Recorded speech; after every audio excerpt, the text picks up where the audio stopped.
الله أكبر الله أكبر لا إله إلا الله والله أكبر الله أكبر ولله الحمد الله أكبر الله أكبر لا إله إلا الله والله أكبر الله أكبر ولله الحمد الله أكبر الله أكبر لا إله إلا الله والله أكبر ولله الحمد الله أكبر لا إله إلا الله والله أكبر ولله الحمد الحمد لله وحده والصلاة والسلام على من لا نبي بعده فأعوذ بالله من الشيطان الرجيم بسم الله الرحمن الرحيم هل جزاء الإحسان إلا الإحسان أما بعد فقد قال رسول الله صلى الله عليه وسلم خير الناس من ينفع الناس صدق الله وصدق رسوله النبي الكريم فقد قال الله تبارك وتعالى في شان حبيبه مخبرا وآمرا إن الله وملائكته يصلون على النبي يا أيها الذين آمنوا صلوا عليه وسلموا تسليما اللهم صل على سيدنا ومولانا محمد وعلى آل سيدنا ومولانا محمد وبارك وسلم تسليما كثيرا كثيرا بلغ العلا بكماله كشف الدجى بجماله حسنت جميع خصاله صلوا عليه وآله مولاي صل وسلم دائما أبدا على حبيبك خير الخلق كلهم هو الحبيب الذي ترجى شفاعته لكل حول من الأهوال مقتحم محمد سيد الكونين والثقلين والفريقين من عرب ومن عجم یا رب یہ التجا ہے کرم تو اگر کرے یا رب یہ التجا ہے کرم تو اگر کرے وہ بات دے زباں پر جو دل پر اثر کرے جا زندگی مدینے سے جھونکے ہوا کے لا شاید حضور ہم سے خفا ہے تو منا کے لا کچھ ہم بھی اپنا چہرہ باطل سنوار لے ابو بکر سے آئینے عشق و وفا کے لا دنیا مسلمان پہ بہت تنگ ہو گئی فاروق کے زمانے کے کچھ نقشے اٹھا کے لا محروم کر دیا ہے ہمیں جن سے نگاہ نے عثمان سے وہ زاویے شرم و حیا کے لا مغرب میں مارا نہ پھر اے گدائے علم دروازہ علی سے خیرات جا کے لا باطل سے دب رہی ہے پھر امت رسول کی باطل سے دب رہی ہے پھر امت رسول کی منظر ذرا حسین سے کچھ کربلا کے لا حمد و صلات کے بعد اللہ جل شانہ کا احسان عظیم ماہ رمضان کے بعد یہ عید سعید کا عصمتوں والا فضیلتوں والا برکتوں والا مغفرتوں والا دن نصیب فرمایا. دل سے دعا کریں اس دن کی عظمت کے صدقے بطفیل مصطفیٰ صلی اللہ تعالی علیہ وآلہ وسلم کریم رب تمام اہل ایمان کی کامل بخشش مغفرت فرمائے. دارین یعنی دونوں جہانوں میں دنیا قبر اور حشر میں سرخروئی کامیابی نصیب فرمائے. دنیا کے دکھوں سے قبر کی پریشانی سے اور آخرت کی ناکامی سے کریم رب ہم سب کو تمام اہل ایمان کو محفوظ فرمائے. ہر قسم کی تکالیف بالخصوص امراض بیماریوں سے ہر قسم کی پریشانیاں لڑائی جھگڑے نفرتیں رزق کی تنگی دیگر معاملاتی پریشانیاں سب سے رب تعالی سب مسلمانوں کو نجات عطا فرما کر دارین یعنی دونوں جہانوں کی خوشنودی نصیب فرمائے. حضرات محترم، آج کا ہمارا یہ اجتماع یہ عظیم اجتماع ہے جس کی عظمت کے کیا کہنے کہ رب کائنات کی رحمت چمچم برستی ہے۔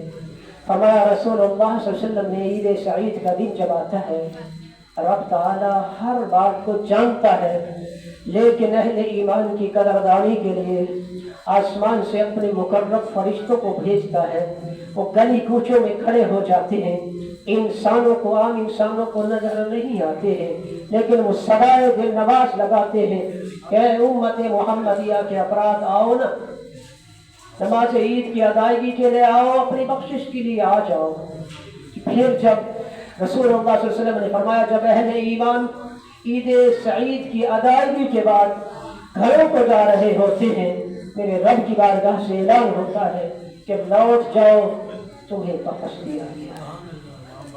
ان تصورات میں، ان تخیلات میں ہم نے یہ جو چند گھڑیاں یہاں گزارنی ہے کہ کریم رب کی رحمت برس رہی ہے، دل ہی دل میں، تصور ہی تصور میں خالی دامن پھیلا کر اپنے گناہوں پہ نظر کر کے بخشش کی طلب لے کر دل میں یہی تصور کرے کہ مالک پھر تو گناہگار، لیکن تیرا در رحمت کھلا ہے، در دستک دینے کے لیے در اقدس پہ ہم حاضر ہو گئے ہیں، بس حاضری ہماری قبول فرما کر سچے رسول کے سچے پیغام کی لاج رکھتے ہوئے ہمیں بخشش و مغفرت عطا فرما دے، بس یہی مقصد ہے۔ چلو بہرحال بہت سے مقاصد ہوتے ہیں ہر امر کے اندر، عموماً ہر عید سعید کے موقع پہ کسی نہ کسی دکھی موضوع پر میں بات کر گزرتا ہوں۔ آج ہماری گفتگو جو ہے وہ ہے انسانیت کی خیر خواہی اور بالخصوص مسلمان کی خیر خواہی، انسان کے ساتھ بھلائی والے معاملات اختیار کرنا، ایک دوسرے کے دکھ درد کو سمجھنا اور دور کرنا۔ اس کو عرف عام میں ہم احسان کی صورت میں لیتے ہیں کہ میں نے جی فلاں پہ احسان کر دیا، فلاں کے ساتھ نیکی کر دی، فلاں کے ساتھ نیکی کر دی۔ جب بھی کسی انسان کے ساتھ کوئی بھلا کیا جائے، مطمع نظر یہ ہو، سوچ یہ ہو کہ میں نے انسان کے لیے نہیں کیا، اللہ کے لیے کیا ہے، بس۔ صرف یہی نقطہ نظر اگر ہمارے دل میں پیدا ہو جائے، ہم یہ پستی کی ذلت میں جو گرتے چلے جا رہے ہیں، آسمان کی بلندیوں اور رفعتوں پہ ہماری عظمت چلی جائے گی۔ صرف اسی سوچ کو، اس نیت کو بدلنے پر کریم رب کی رحمت ہمیں اپنے حصار میں دے دے گی۔ کام کرنا ہی ہے تو پھر اللہ کی رضا کے لیے کیا جائے، دنیا داروں سے نفع کی توقع لے کر کوئی کام کیا جائے، دکھاوے کے لیے کام کر کے فیس بک پہ چھوڑ دیا جائے، نہ اس کا کوئی فائدہ نہیں۔ بس یہی پردرد بات جو ہے نا ہم نے آج کی اس نشست میں پلے باندھنی ہے۔ چند ایک واقعات، ادھر ادھر کی باتیں ویسے بھی مجھے نہیں آتی ہیں، یا تو اللہ کا کلام سامنے رکھتا ہوں اور یا رسول اللہ صلی اللہ علیہ وسلم کا فرمان سامنے رکھتا ہوں۔ ذہن نصیب اگر واقعات کے ہم دل دادا ہیں تو قرآن واقعات سے بھرا پڑا ہے، کسی کو اگر واقعات سے محبت ہے تو پھر احادیث مقدسہ اٹھا کے دیکھے، ایسے انوکھے واقعات نظر آئیں گے، انسانی عقل حیران رہ جاتی ہے۔ تو آئیے قرآن سے اس بات کا آغاز کرتے ہیں آج کی اس گفتگو کا کہ احسان کرنے سے ملتا کیا ہے۔ کسی کے ساتھ اگر ہم نے بھلا کیا تو کیا وہ رائے گاہ چلا گیا؟ فرمایا نہیں، ہر جزاء الاحسان الا الاحسان، احسان کا بدلہ احسان ہے۔ اگرچہ یہ بھی مفسرین کرام کی سوچ یہ بھی ہے کہ اگر تمہارے ساتھ کوئی بھلائی کرے تو اس کے بدلے میں اس کے ساتھ بھلائی کرو، یہ بھی اچھا پیغام ہے، لیکن ہم نے اسے آگے سوچنا ہے کہ جب ہم نے احسان کیا کس لیے؟ اللہ کے لیے کسی پر، تو پھر اس کا بدلہ دینا ہے اس اللہ نے دینا ہے۔ بس جب ہم نے کسی کے ساتھ احسان کیا تو قرآن کا سچا دعویٰ ہے کہ میرا رب بھی پھر احسان کرے گا۔ گویا ہم اپنے آپ کو فائدے کے معاملے میں لے رہے ہیں، کسی پر احسان کر کے ہم اس پر احسان کر کے اس کو شرمندہ نہ کریں، بلکہ رب کے ساتھ ہم سودا کر رہے ہیں۔ اچھا چلو یوں سوچتے ہیں کسی کے ساتھ احسان کریں، اور اللہ نہ کرے وہ احسان فراموش نکلے، یہ بات بھی ہو سکتی ہے، دل کو صدمہ بھی پہنچے گا کہ اب میں نے اس کے ساتھ بھلا کیا، اس نے بھلا نہیں کیا۔ دوسری بات یہ ہے کہ اگر بھلا کیا بھی صحیح تو یار دنیا دار بھلے میں کیا کر سکتا ہے؟ مجھے آپ نے ایک وقت کا کھانا کھلا دیا، ہو سکتا ہے میں کل آپ کو چائے پلا دوں، بس اتنا ہی ہو رہا نا، اتنا ہوگا، اس سے چلو کھانا کھلا دوں گا کھانے کے بدلے میں۔ لیکن یقین جانیے جب ہم اللہ کے لیے، اللہ کی رضا کے لیے اس کی مخلوق میں سے کسی کے ساتھ بھلا کریں گے، جب رب اجر دے گا نا اس کا موازنہ نہیں ہو سکتا۔ کتنا اجر دے گا؟ قرآن اٹھا کے دیکھ لیجیے، کم از کم 10 گنا اجر دیتا ہے، یہ تو کم درجے کا اجر ہے۔ اس کے بعد انسان کی سوچ کے مطابق 70 گنا بھی ہے، اور جب چاہتا ہے نا پھر کسی بندے کے، کسی انسان پر احسان کرنے پہ جب وہ راضی ہو جاتا ہے نا تو پھر واللہ یضاعف لمن یشاء، پھر اتنا دیتا ہے کہ انسان سنبھال ہی نہیں سکتا۔ تو ہم انسان کریں انسانیت پر اللہ کے لیے۔ آئیے چلتے ہیں احادیث مقدسہ کے واقعات کے حوالے سے۔ آقا کریم صلی اللہ تعالی علیہ وآلہ وسلم جلوہ گر ہوئے، نفسا نفسی کا عالم تھا، انسان بدتر از حیوان ہو گیا تھا، انسان کے منہ سے نوالا چھین رہا تھا، یہ کیفیت تھی۔ لیکن علم نبوی سے مستفید ہونے والے وہی صحابہ کرام، جب آپ احادیث اٹھا کے دیکھ لیجئے، سیرت طیبہ کو پڑھ کے دیکھ لیجئے، یہ بات بھی ملے گی کہ ایک انسان اپنی سواری پہ جا رہا، پاس سے یا دوسری طرف سے آنے والا سوار گزرتے ہوئے اس کی سواری کی مٹی کی دھول پڑ گئی، دست و گریباں ہو جاتے تھے، اور یہاں تک قتل و غارت گری کا بازار گرم کر دیا جاتا تھا۔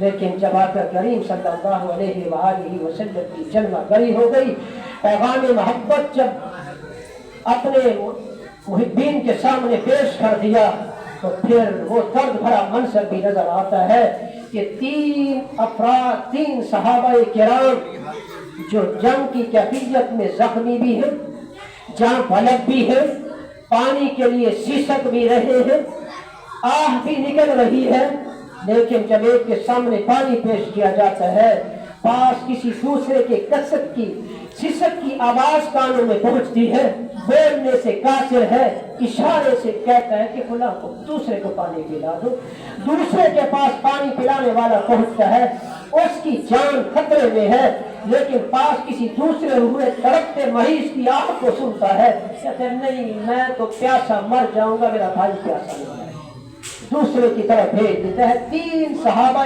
کرام غزوہ جنگ یرموک کے موقع پہ ایک دوسرے پر احسان، صرف پانی کا احسان کرتے ہوئے موت کو گلے لگا لیتے ہیں۔ پھر رہتی دنیا تک یہ سچا واقعہ کتب احادیث کے اندر آپ کو پیغام دے رہا ہوگا کہ وہ بھی انسان تھے، جہاں بلب تھے، جان کو خطرہ تھا، پانی سامنے تھا، خود نہیں پیا، کیوں کہ دوسرا پیاسا نہ رہ جائے۔ یہ پیغام محبت ہے۔ چلو آئیے، یہ تو حدیث کا واقعہ تھا، آئیے قرآن سے ایک واقعہ لیتے ہیں گھرانہ نبوت کا۔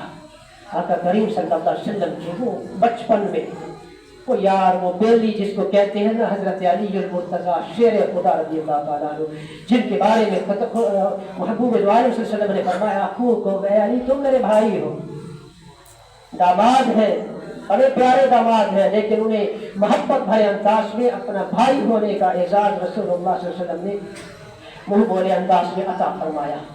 حضرت علی المرتضیٰ شیر خدا رضی اللہ تعالیٰ عنہ، آپ کی زوجہ محترمہ ام لخت جگر رسول خاتون جنت فاطمہ الزہرا سلام اللہ علیہا کا پیارا گھرانہ، جنہیں اہل بیت کے مقدس نام سے قرآن کے اندر یاد کیا جاتا ہے۔ حسنین کریمین بیمار ہو جاتے ہیں، منت مانتا ہے یہ پاکیزہ گھرانہ، بلکہ حضرت علی منت مانتے ہیں کہ اگر میرے بیٹوں کو حسن حسین کو صحت مل گئی تو میں روزہ رکھوں گا۔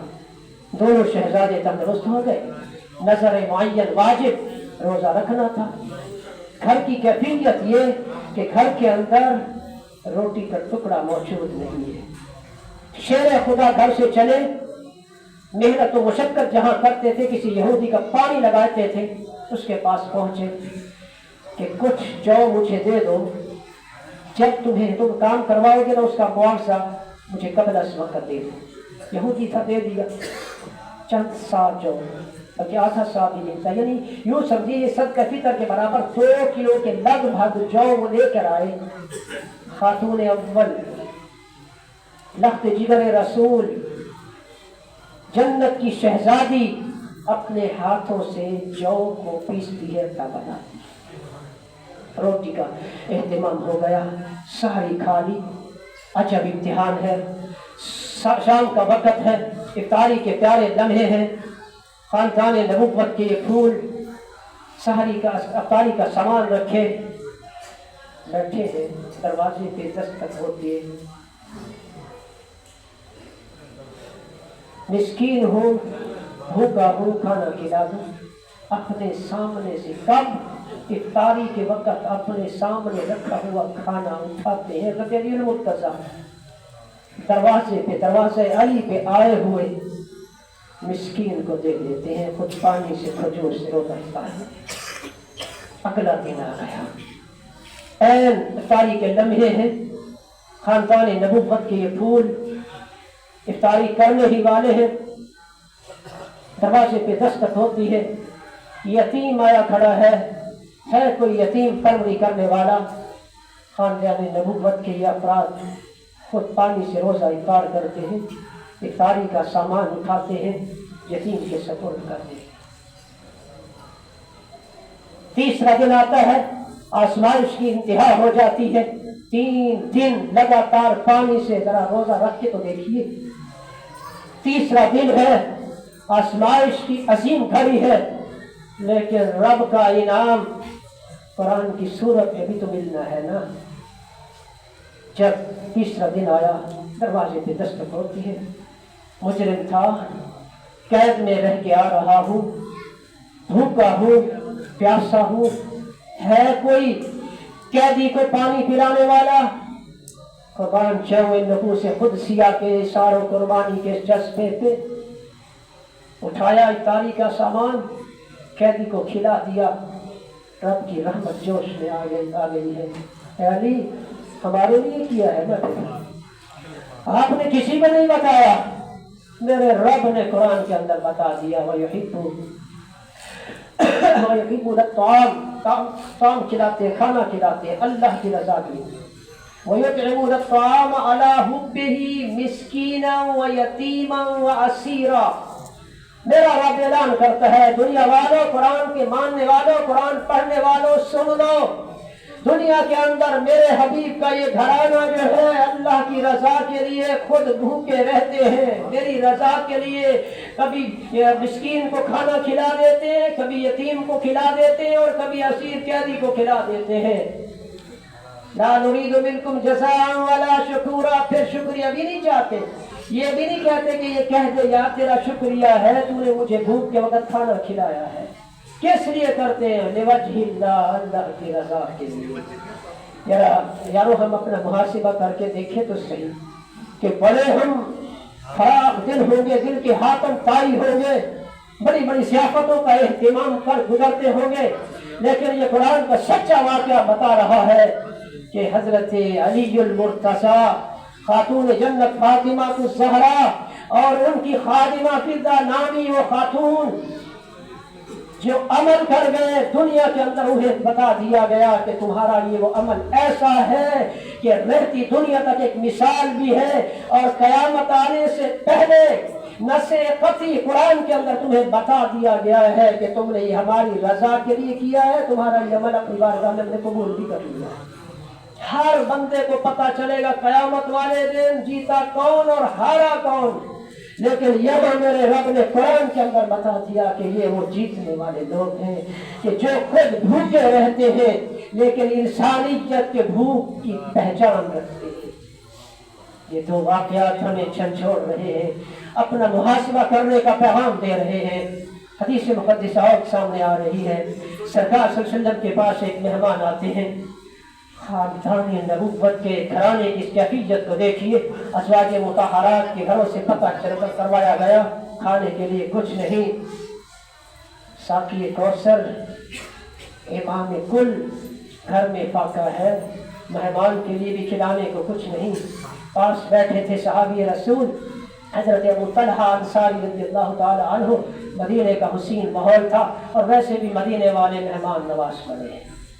یار میرا تو وجدان یہی کہتا ہے کہ حضرت ابو طلحہ کی وہ مہمان نوازی جو میرے رب کو پسند آئی ہوگی نا، اس کا پہچان رہتی دنیا تک مدینے میں جلوہ گر نظر آئے گا.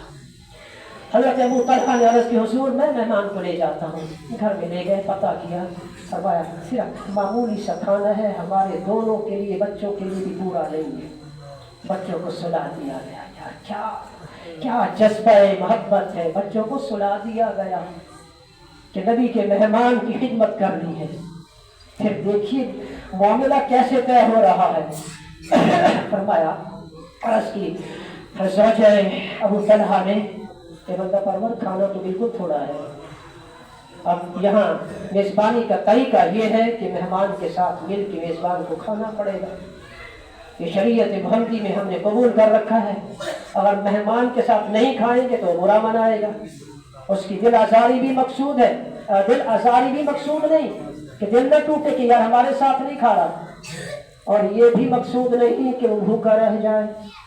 یوں کرتے ہیں کہ جب سامنے کھانا رکھنا نا، چراغ گل کر دینا، بتی کو بجھا دینا کہ بس ہم ایسے ہاتھ ہلاتے رہیں گے، منہ ہلاتے رہیں گے. مہمان کی دل آزاری بھی نہیں ہوگی، وہ بھی یہی سمجھے گا یہ کھا رہے ہیں، اور وہ خوب سیر ہو کر کھا لے گا. اچھا یہ رات کی تاریکی میں سارا معاملہ ہو گیا. یہ رات کا معاملہ ہے، رات کی تاریکی کا معاملہ ہے. ابو طلحہ بھی سو گئے، مہمان بھی سو گیا ہوگا، لیکن دل سے جب دعا نکلی ہوگی، عرش الہی سے رحمت برسی ہوگی ابو طلحہ کے گھر. صبح ہوئی، بارگاہ نبوی میں حضرت ابو طلحہ پہنچتے ہیں. میرے نبی کو رب نے وہ علم دیا ہے دنیا کے اندر کسی انسان کو نہیں دیا. سرکار صلی اللہ علیہ وسلم کی بارگاہ میں جب ابو طلحہ ایسے حاضر ہوتے ہیں نا، سرکار صلی اللہ علیہ وسلم نے سینے سے لگا، ابو طلحہ بتایا نہیں، کسی انسان نے نہیں بتایا. علمک ما لم تکن تعلم، محبوب جو آپ نہیں جانتے سے میں رب بتا رہا ہوں.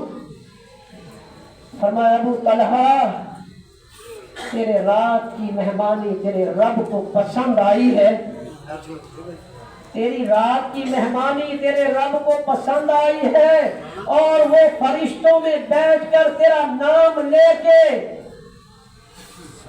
خوشی کا اظہار، اپنی شان کے مطابق خوشی کا اظہار فرما رہا ہے. محبوب کریم صلی اللہ علیہ وسلم نے بتانے سے پہلے ہی قبولیت کی سند بھی دے دی، اور رب کا فرشتوں کے سامنے فخر کرنے کا انداز بھی بتا دیا. ابو طلحہ تو وہ انسان ہے کہ تیری رات کی مہمانی تیرے رب نے قبول کر کے بطور فخر فرشتوں کے سامنے بتا دیا ہے. اس واقعہ سے بھی بہت بڑا پیغام محبت مل رہا ہے. انسانیت کے لیے محبت کے جذبات کی عکاسی ہو رہی ہے. ارے یہاں پہ بھی جو انسانی ہمدردی کے تحت کچھ کرتا ہے، کریم رب اسے محروم نہیں کرتا. تھوڑا سا اور آگے چلتے ہیں. قیامت کا ہوش روا منظر ہے.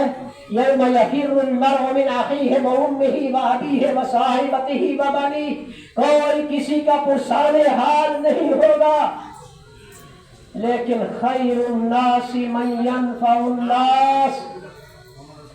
یہ حدیث مقدسہ دل پہ تختی کی صورت میں لکھنی ہے کہ آقا کریم صلی اللہ علیہ وسلم نے ارشاد فرمایا انسانوں میں اچھا وہ ہے جس سے انسان کا کوئی فائدہ ہو جائے، بھلا ہو جائے. میں اپنا بھلا چاہوں، آپ اپنا بھلا چاہے. ارے یہ جیتنا لگا رکھا ہے ہم نے، کبھی ہار کے تو دیکھیں، اپنے کو نقصان میں ڈال کے دوسرے کا نفع کر کے دیکھیں، پھر جو اجر ملے گا اس کی انتہا نہیں ہوگی.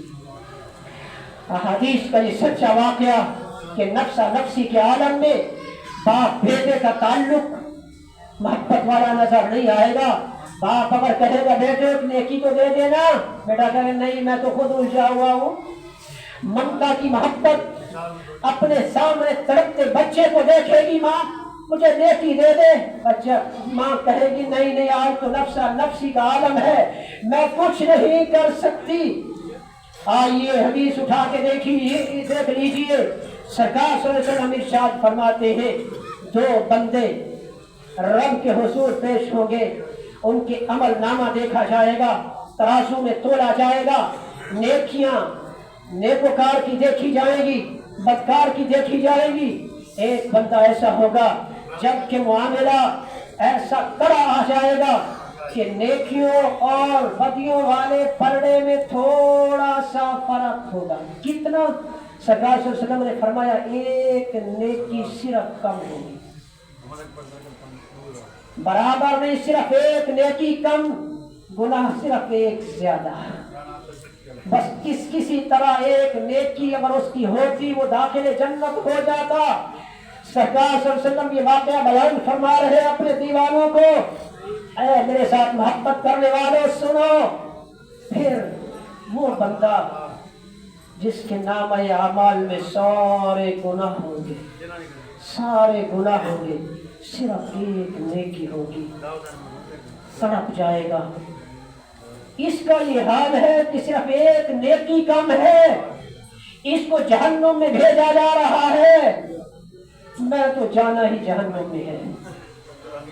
جب ہے ہی ایک نیکی، سارا گناہوں سے دفتر بھرا ہوا ہے، رب ہی احساس دے گا، اس کے دل میں احساس پیدا ہوگا۔ سرکار صلی اللہ علیہ وسلم نے فرمایا وہ رب کی بارگاہ میں حاضر ہوگا،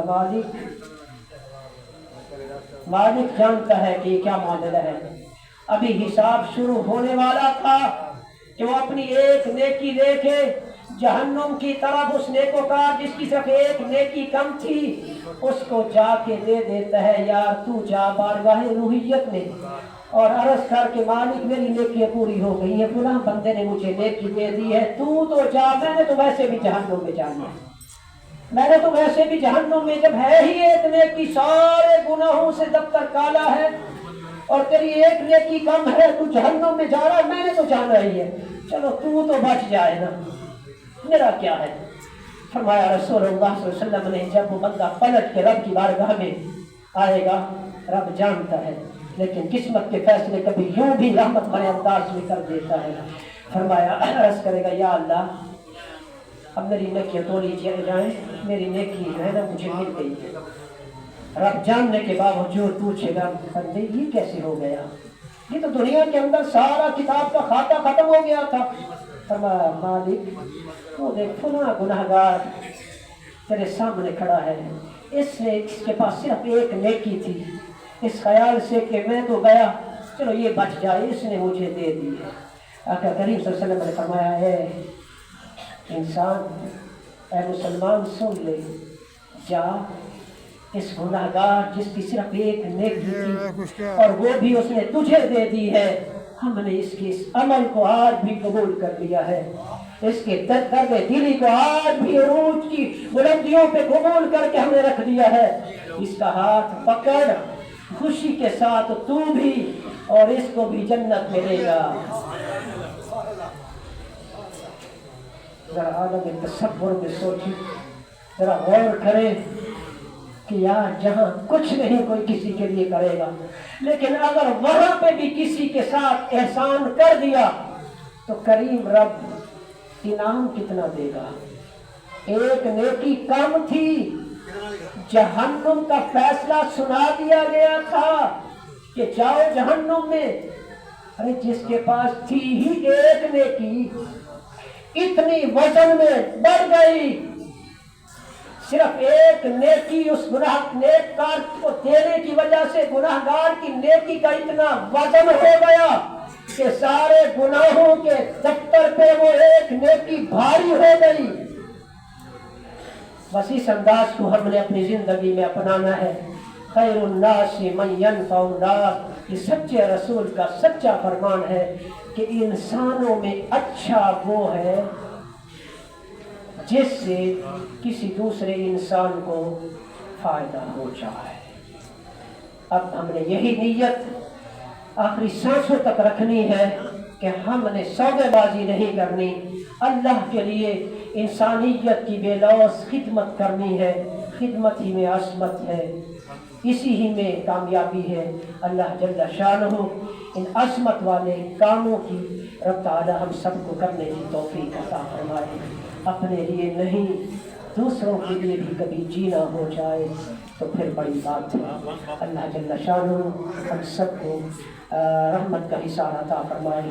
اور تھوڑا سا معذرت کرنی تھی بس ساتھیوں کے کہنے پہ، یا یوں سمجھیے تھوڑا سا آسانی کے لیے ہم نے اس وقت کو تھوڑا سا تاخیر میں لیا۔ 9 بجے بڑا طویل وقت تھا، صبر آزمائی گھڑیاں۔ سلام پیش کرتا ہوں آپ کو پر وقت، بلکہ 15 منٹ اور بھی رہتے ہیں، 12-13 منٹ قبل وقت آنے کا۔ آپ کا شکریہ بھی ادا کرتا ہوں، اور 2-4 معروضات اسی نقطۂ نظر کو سامنے رکھ کے کہ ہم نے سب سے پہلے اس معاملہ کو اپنے آپ کو نہیں رکھنا، دوسرے کے لیے بھی کچھ سوچنا ہے۔ بس یہ کامیابی کی سند ہے۔ اس کا آغاز اول پیش بعد درویش، یہ فکر بولا جاتا ہے، اپنے گھر سے بھی ہم کر سکتے ہیں، گھر سے بھی کر سکتے ہیں۔ اگلے دن میں ایک دنیا کے اسلامک ہسٹری کے مطالعہ کر رہا تھا، وہاں عجب سی بات نظر آئی مجھے۔ غالباً یہ ترک اور اس قسم کی جتنے ممالک ہیں وہاں اسی عظمت و محبت کی ایک بات مجھے بڑی اچھی لگی جو میں آپ کے سامنے بتانا چاہتا ہوں۔ عید سعید کے موقع پہ یقیناً ایک دوسرے کو تحفے تحائف کیے جاتے ہیں، عیدی دی جاتی ہے۔ اللہ جل شانہ ان تحفہ تحائف کے تبادلے کو اپنی بارگاہ میں قبول فرمائے کہ سرکار صلی اللہ علیہ وسلم نے بھی تحفہ دیا بھی ہے، قبول بھی فرمایا ہے، اور اس کی فیضان کا بھی اظہار فرمایا ہے۔ فرمایا تحفہ دینے سے باہم محبتیں بڑھتی ہیں، لیکن یہ نہ ہو کہ بس میں نے جی فلاں کو تحفہ دیا تھا، اس نے تو مجھے نہیں دیا، لینے دینے، بس اس چکر کو ہم نے اپنے اندر سے نکالنا ہے۔ جب یہ چکر نکل جائے گا نا، سیدھا راستہ جنت کا ہمارے سامنے ہوگا۔ جب چکر دیتے رہیں گے یار میں نے تو اس کو 10 روپے دیے تھے، اس کے بچے کو اس نے 15 روپے بھی دیے، چلو 10 ہی دے دیتا، واپس کر لیتا، یہ کاروبار نہ بنا ہے۔ اس انداز میں جب ہم عیدی دیں گے، اپنے حصہ کو یاد رکھیں۔ اکثر بزرگان دین کہتے ہیں جی ماں باپ کو یاد رکھیں، نہیں، ماں باپ عیدی کے حقدار نہیں ہے۔ دل کے اندر جب بات ہو گیا ماں باپ نہیں حقدار تو کون حقدار ہے؟ ماں باپ تمہارے اگر زندہ ہے غنیمت جانو، وہ تمہاری عیدی کے حقدار نہیں، تمہاری ساری کمائی کے مالک ہے۔ اپنی طرف سے نہیں کہہ رہا، آقا کریم صلی اللہ علیہ وسلم کا سچا فرمان ہے، انت و مالک لابیک، تو اور تیرا سب کچھ، تیرا مال تیرے باپ کا ہے، ماں باپ کا ہے۔ یہ نہیں ہے کہ ماں کو 10,000 عیدی دے دینی ہے اور فیس بک پہ چڑھا دینا کہ وہ فلاں صاحب نے ماں کو باپ کو عیدی دی ہے، نہیں، تمہارا سب کچھ ماں باپ کا ہے۔ اگلے رشتوں کو ہم نے دیکھنا ہے، دوستیاں بھی ہیں، تعلقات بھی ہیں۔ تو میں جو دل کو چھوٹی بات میرے سامنے نظر آئی میں شیئر کرنا چاہتا ہوں، وہ یہ تھی کہ کچھ عرب ممالک میں یہ رمضان المبارک کی ساعتیں گزرنے کے بعد یہ جو عیدی کا تحفہ ہے وہ اس کا آغاز کہاں سے کرتے ہیں؟ ہم بھی دیتے ہوں گے، یقیناً آپ بھی دیتے ہوں گے۔ بچوں کو دینا بڑی محبت کی بات ہے، بہنوں کو عیدی دینا بڑی محبت کی بات ہے، دوست احباب میں تحفہ تحائف کا تبادلہ کرنا بڑی محبت کی بات ہے۔ لیکن پتے کی بات جو مجھے بھی اچھی لگی، جس سے گھر کا ماحول بھی یقیناً بڑا اچھا ہوگا، وہ لکھ رہے تھے کہ وہاں یہ معمول آج سے نہیں، غالباً 600-700 سال سے لکھا تھا، وہاں یہ معمول ہے کہ شوہر اپنی بیوی کو سونے کی کوئی چیز، انگوٹھی بھی لکھی ہوئی تھی ایک لائن میں، وہ بطور گفٹ عیدی کے طور پہ عید والے دن پیش کرتا ہے۔ میں سوچتا رہا یار یہ تو شادی کے موقع پہ تو ایسی بات جچتی ہے، پھر جب میں تھوڑا سا آگے بڑھا تو پھر بیوی کی، ماں باپ کی قربانیاں کم نہیں ہیں، کہیں کوئی یہ نہ سمجھے کہ ماں نے پالا تھا اس کی قربانیاں کم تھیں، نہ نہ نہ نہ، کسی بھی قسم کی ماں باپ کی نفی نہیں ہے اس میں، لیکن سوچنے کی بات ہے کہ یار جس نوکرانی نے رات کو عشاء کی نماز بھی گھر میں پڑھی، تراویح بھی پڑھی، سوئی، یہی توجہ رہی کہ صبح اٹھنا ہے، اپنے بچوں کے لیے، اپنے شوہر کے لیے کھانا پکانا ہے۔ پھر چپکے سے وہ اٹھی، کھانا پکایا، گرمی سردی برداشت کی، کھانا تیار ہو گیا، سحری کا اہتمام ہو گیا، شوہر کو اٹھایا۔ صرف ایک معاملہ، ویسے بچوں کو اٹھانا کہ سارے معاملات چلتے ہیں، شوہر کو اٹھایا کہ میرے سرتاج جاؤ، سحری کا وقت ختم ہونے والا ہے، کھانا کھا لیں۔ جب ہم تو سوئے ہوئے تھے، جو ہمارے لیے جاگ کے، ہمارے لیے دکھ برداشت کر کے کیا کہ یہ کوئی قرآن اور حدیث کی اس کی ذمہ داری تھی؟ سوچئے گا، اس نے پورا مہینہ بے لوث خدمت کی۔ تو پھر میں اس نتیجے پہ پہنچا کہ یار یہ عرب کا یہ جو سونا انداز ہے نا، کہ جب عید والے دن زوجہ کو شوہر اس کی خدمت کے صلہ میں اپنی محبت میں کچھ پیش کرے گا تو پھر کیا وہ خوشی سے شادمان نہیں ہو جائے گی؟ اور یہ بھی عموماً ہمارے گھروں میں تو یہی ہے کہ عموماً وہ پکانے والی چاہے ماں ہو، چاہے بہن ہو، چاہے بیوی ہو، سب سے بعد میں کھاتی ہے، بچوں کا شوہر کا بچا ہوا کھانا کھاتی ہے۔ پھر مرد عیب بھی نکالتا ہے، تو تکار بھی کرتا ہے، لیکن اگر اس انداز محبت کو ہم اپنا لیں تو پھر کیا وہ خوشی سے سرشار نہیں ہو جائے گی اور اس سے بھی زیادہ خدمت پہ آمادہ نہیں ہوگی؟ دل سے پوچھیے گا، اگر دل مانے تو مجبور نہیں ہے نا کہنا کہ جی اس کا مولوی نے ہمیں وہ خود تو بیوی کا غلام بنا ہوا ہے، ہمیں بھی کہہ رہا تھا کہ بیوی کا یہ حق ادا کرنا۔ یاد رہے کہ یہ بیوی کی غلامی نہیں، یہ اپنے ہی گھر کے ماحول کو سونا سکون والا ماحول بنانے کا ایک عمل جو میں نے کتاب میں پڑھا اس کو بتا رہا ہوں۔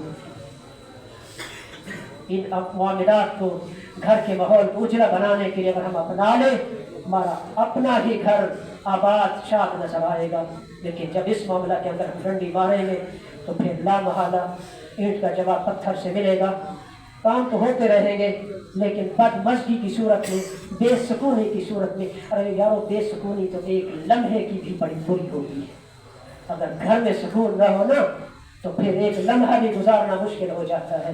تو آئیے ہم اپنے گھروں کو پرسکون بنانے کے لیے ہر ایک کے حق کو خوش دلی کے ساتھ، بیوی کا حق خوش دلی کے ساتھ، ماں باپ کا حق سب سے بڑا ہے، سب سے بڑا ہے، سب سے بڑا ہے، ان جیسا کسی کا حق نہیں۔ پھر اس کے بعد ماں باپ کا حق، بہن بھائیوں کا حق، رشتہ داروں کا حق، دوست احباب کا حق، اہل محلہ کا حق، جو بنتا ہے خوشیاں بانٹیں، نفرتوں میں کیا رکھا ہے۔ یہی آج کا پردرد پیغام ہے۔ اللہ مجھے صرف بلند و بالا دعوے کرنے کی بجائے ان باتوں کی طرف آنے کی توفیق عطا فرمائے۔ ماں باپ کی بات چلی، ماں باپ کی بات چلی تو ایک بات پھر ماں باپ کی میں کہہ دیتا ہوں، وقت ہے ابھی 5 منٹ میرے پاس، ماں باپ کی کہہ دیتا ہوں۔ منبر رسول پہ کھڑا ہوں، 18-19 سال مکمل ہونے والے، والد گرامی کا سر سے سایہ نہ رہا، والدہ کے وفات پائے ہوئے 17 سال ہونے کو آئے، اگلے اسی مہینے میں شوال میں ہو جائیں گے۔ خدا گواہ ہے ان 19 سالوں میں، ان 18-17 سالوں میں بہت سی مشکلات آئی ہیں، اگرچہ حل ہوتی رہی ہیں، لیکن خدا گواہ ہے والد گرامی کے ہوتے ہوئے، والدہ کے ہوتے ہوئے مجھے مالی طور پہ کبھی بھی کوئی پریشانی کا سامنا نہ ہوا۔ میں سوچتا ہوں تو آنکھوں سے آنسو بہتے ہیں اور رب کی بارگاہ میں التجا کرتا ہوں، مالک جیسے اس وقت کوئی پریشانی نہیں تھی، اب بھی اسی طرح میرا بھی معاملہ ہو جائے، سارے مسلمانوں کا ہو جائے۔ اپنا عمل بطور تفاخر نہیں، انکساری، اور آپ کو اس معاملہ کی طرف توجہ دلانے کے لیے پیغام دے رہا ہوں۔ یار کبھی اپنا سب کچھ حقیقی طور پہ ماں باپ کو دے کے تو دیکھیں۔ پھر یوں ہوتا ہے کہ روپیہ 28,000 ہوتا ہے اور کریم رب 88,000 دے کر مجھ جیسے نکمے کو حج پہ بھیج دیتا ہے۔ ذرا ایسا کر کے تو دیکھیں۔ منبر رسول پہ کہہ رہا ہوں، 1 روپیہ بھی جب میں باہر سے لاتا پہلے اپنے والد گرامی کے ہاتھ پہ سارا رکھ دیتا، اور مجھے وہ بھی گھڑیاں یاد ہے کہ 600 کچھ روپے تنخواہ ملی تھی پہلی، 1.5 سال بعد موٹر سائیکل 24,000 کا لیا تھا، ابھی وہ 10-12 ہزار بھی نہیں ہوئے تھے، یہ سارا ماں باپ نے اپنے پاس نہیں رکھا، اس میں اور ملا کر مجھے راحت کے لیے لے کے دیا تھا۔ ایسا کر کے تو دیکھے نا، ایسا کر کے دیکھے، رب اس کا اجر جو دے گا نا وہ بے بہا دے گا، جس کی مثال میں آپ کے سامنے کھڑا ہوں، میں کیا اور میری بھی ساتھ کیا، رب نے اتنا دے رکھا ہے، اتنا دے رکھا ہے، میں شکر ادا کرتا رہوں پھر بھی کم ہے۔ آئیے اس نعمت پہ سوچئے گا کہ اپنا سب کچھ اپنے ماں باپ کے حوالے کرے، بھلے وہ جہاں پھینک دے، محروم نہیں کرے گا رب۔ اللہ جل شانہ اس نعمت پہ ہمیں سوچنے کی توفیق عطا فرمائے۔ 2-3 منٹ رہ گئے، نماز کی تربیت کے حوالے سے ہم نے جان لیا، پہلے بھی پتہ ہے کہ نیت کی جائے گی 2 رکعت نماز عید الفطر 7